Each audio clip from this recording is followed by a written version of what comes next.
তো দেখেন সাফিনের কি অবস্থা। পাশের বাসার একজনের ছাতা দেখে সে ছাতা কিনবেই কিনবে, তো যার জন্য আমাকে যেতেই হলো ছাতা কিনতে।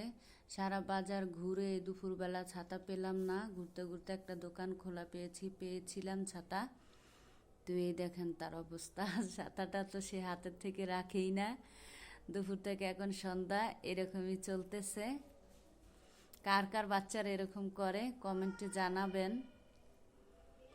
আমার কাছে মনে হয় সাফিন একটু বেশিই করে। তো এই তো তার অবস্থা। সাফিন, ছাতা কিনে তোমার কেমন লাগলো? ভালো লাগে?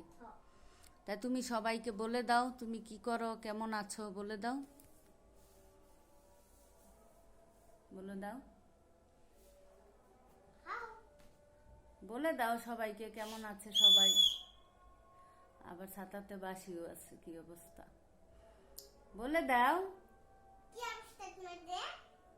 তোমাদের কি অবস্থা জিজ্ঞাসা করতেছে।